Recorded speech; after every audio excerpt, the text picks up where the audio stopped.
What's the worst? This is a tough one. What's the worst experience you guys have ever had with a fan? Oh, I got mine. I mean, I get nervous because I'm like, I don't want, I don't want the fan might be still a fan, maybe. I got mine, and I'm not even worried about it. That's how much I hate this guy. Oh, hit me with it. I did a gig in China.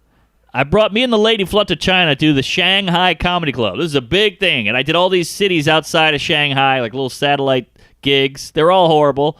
Shanghai was pretty good, but I have one gig in Beijing at the end of the run where we're rode hard and put away wet. I mean, me and the lady were jumping from hotel to hotel, jumping from plane to plane, train to train, getting around China. And, it's miserable because nothing's in American, nothing's in English, so it was a brutal trip. The whole thing sucked. Plus, the food there stinks.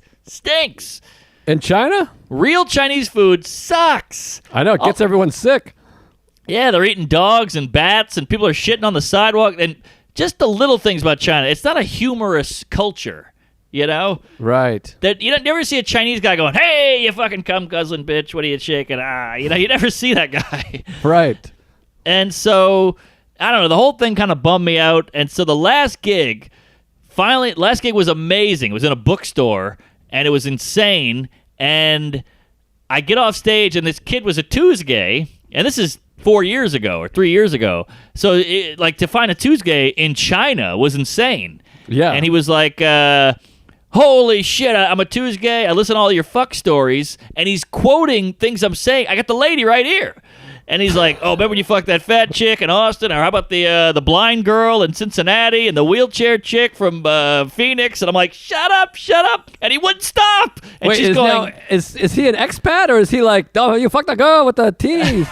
Like, what's he's he like? He's a college kid on abroad. Oh, okay. So he's a regular white douche. Yeah, he's a white douche. He's a skinny little pecker-headed Nimrod, and he's just going, oh, wait, how can she be with you when you fucked that girl from Georgia? I'm like, shut the fuck up, and he wouldn't stop. He's going on, and I had to cover his mouth.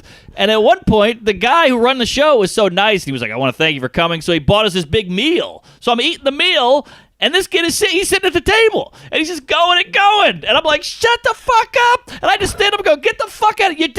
You're done. Get out of here. Because I always try to be nice to these guys. But I kicked him. I gave him I was like an umpire. I was like, you're out of here. You're done. It's funny that he's like a white college kid because I don't want to sound racist, but I was picturing a guy with like those cut off Frankenstein pants and no shoes and a triangle hat, and he's got a stick. And he's like, oh, you fuck girl with big tits. You're picturing Charlie. I mean, I'm going to get shut down for this, but I just pictured a guy with like a bowl of rice and... I get it. No, But, I wish. That guy probably would have had broken English at least. I could have thrown a chopstick at him. But this guy, he was just a honky from Ohio.